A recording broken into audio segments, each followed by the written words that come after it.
everybody, Dr. Rick dropping in on you. I hope everybody is having a great start to your week. No matter where you're at, no matter how it looks right now, remember what I always say. If you're still breathing, you're still in the fight. You're going to have to forgive my voice. It's been a busy day. I've had a lot of work to put in with content and with sessions with my clients. So my voice is a little raspy. It may clear up. It does some real crazy things, but it may clear up or it may get worse. But I'm not going to be long. Look, I want to talk to you. I'm real excited. Those of you who have followed me for any time, you know that I am a prolific writer. I love to write. I have written and published 27 books. Book number 28 is coming on the 1st, and to celebrate it, I'm having a live symposium on the contents in that book. The name of the book is Healed and Whole, and it's so much more than it gives on the surface. Healed and Whole is so much more than what we always talk about, our dietary intake, our nutritional intake, our activity, getting active, getting in the gym, working out. Those things are extremely important. We talk about mental attitude on a surface level, and that's important as well. But we don't talk about the true connectivity, the connectivity between the environment and our health, the ability of our mind to create an environment, even in situations where things aren't going well, how we can literally use our mind and our thinking to alleviate chronic stress. Chronic stress is one of the most devastating forces in overall health outcomes. I started over 30 years ago researching generational trauma. It was predominantly along the lines of what traditional blacks in America, the foundational blacks in America, are the descendants of slaves, and how that played a role. Slavery played a role in certain behaviors, in certain situations, certain deficits that were consistently evident.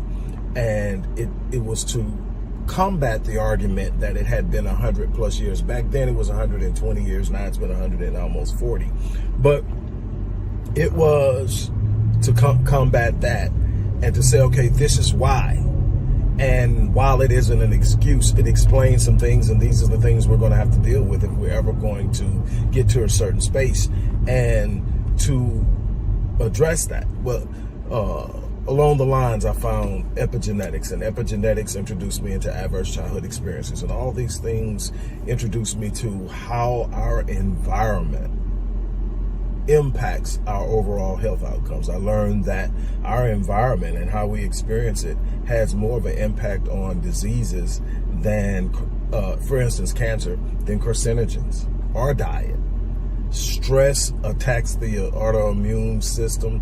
Stress attacks the genes and how they function. Stress interferes with how our genes are able to decode and transcribe our DNA for the purpose of fighting off sicknesses, for the purpose of reproducing healthy cells. All of these different things come from the ability of genes to decode, transcribe, interpret, and execute what the DNA tells it to do. And this goes on for a lifetime. And the more we encounter stress, the less efficient these particular genes work. And what will happen is stress can literally downregulate healthy genes like autoimmune genes or your immune system genes, and what will end up happening is it'll upregulate disease genes that are going to make it more likely that you develop some form of illness, whatever that illness is, and it reduces the ability to fight off all types of sicknesses.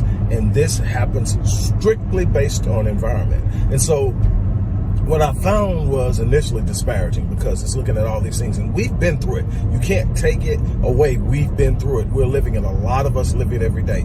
We are literally bringing the bear and the tiger and whatever used to be what triggered our limbic system to go into fight or flight, we now bring it home with us every day. We carry it wherever we go, because it's not the bear or the tiger anymore. It's the bills, it's the relationships, it's the fear of a foreshortened future, it's the fear of all these different things that are constantly there, not knowing how to manage them. It's a fear of feeling powerlessness and the anxiety and the trepidation that goes along with it.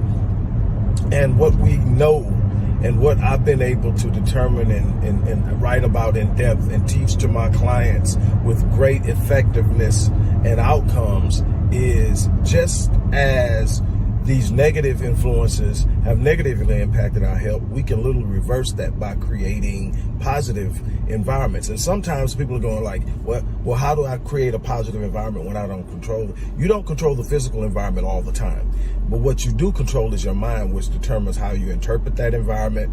It determines how you see it in the long-term impact in your life. If you see it as simply a challenge that you will overcome, it changes how you process it. But if you see it as a thing that's going to cause you literally living hell, you're going to literally experience hell here on earth. And that's the thing that I want to help people avoid. Help people avoid experiencing hell on earth. To me, that's the hell. The thing is, you have all these things at your exposure. And what bothers me the most as a person of faith, and I'm not going to tell you how to engage your faith, how you need to view the source, the God of this universe. That's not for me to do right here. What it is to say is, you cannot have a faith in something so powerful and consistently act so helpless. I hear people of faith talking all the time, and then about how much they believe in God, and then worrying and stressing and be anxious for nothing, and everything by prayer and supplication make your request known unto God, and the peace of God which surpasses all understanding will guard your hearts and minds in Christ Jesus. And then it goes on to tell you, how do you do it? Meditate on that thing that is pure, that thing that is lovely, that thing that is of good report, and on and on. And it's telling you to do these things, and it tells you that when you focus on that, and what we realize now is when we focus on the good things and not the bad things, we elevate the frequency at which we operate.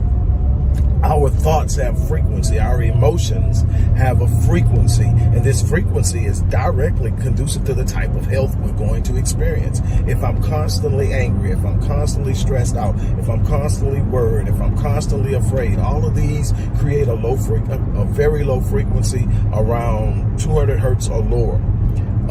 And it is directly correlated with poor health outcomes.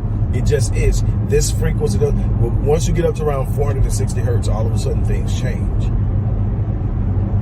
And we know now that we can create these environments even in difficult times. It's not the times that creates the frequency, it's the interpretation of the time. It's the processing and the framing and the contextualization of the time. We're now learning that we can literally create environments by the way we think, by the way we manage our thoughts, by the way we manage and regulate our emotions. We have far more power than we believe. What does 2 Corinthians chapter 10, 3-5 tell us? It says, though we walk in the flesh, we do not war according to the flesh, for the weapons of our warfare are not carnal, but they're mighty in God for the pulling down of stronghold, casting down arguments and every thing that exalts itself in the knowledge of God, bringing every thought into captivity. Bringing every thought into captivity, casting down arguments. The old folks used to do it like this.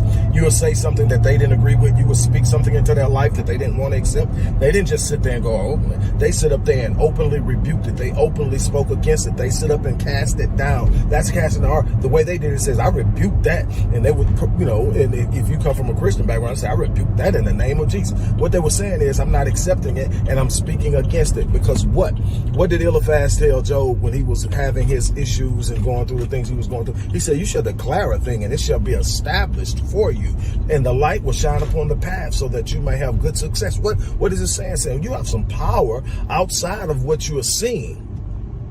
And then what does it say about faith? Faith is the substance of things hoped for, the evidence of things not seen. You're focusing so much on what's seen, you're failing to look at what's not seen, what's possible when you set your mind to it, when you start to declare, when you start to believe, when you start to move towards things. That's the things that we need to be looking at. Those are the things that we need to be standing on. I want you to experience something immensely powerful. This symposium will be explosive. It will be interactive. We will table discussions. We will do a lot. Click the link in the description box and determine whether you want the general admission or you want the VIP. The differences will be explained, but one thing I can tell you is the first 20 people, we already had a few sign up, but the first 20 to sign up will get a free rapid transformation session with yours truly. And that is a $550 value at absolutely no charge. So you're already ahead of the game if you sign up for either one, the VIP or the general admission. But VIP, you're going to get 3 sessions with yours truly. Also, something to realize is if we hit 50 attendees, the 50th person to register will trigger a raffle where I will give away a $14,000 platinum package. I'm saying 15 because that's what it's going up to in July. $14,000 package. That's a 12-month, 52 session, raw, intense engagement with yours truly, where we literally walk step by step to get you to where you're trying to go.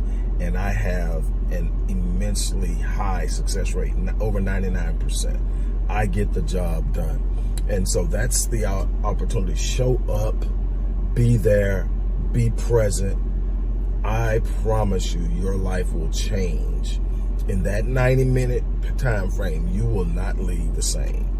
Ask anybody that's ever attended any one of these events I've given, whether it's been live and in person, live on some form of virtual experience, they will tell you, you will not leave the same. I want to see you there. On that note, I'm out of here. As I always say, I live my life on full so that when I leave this place, I die on E, and I'm challenging you to do the same thing.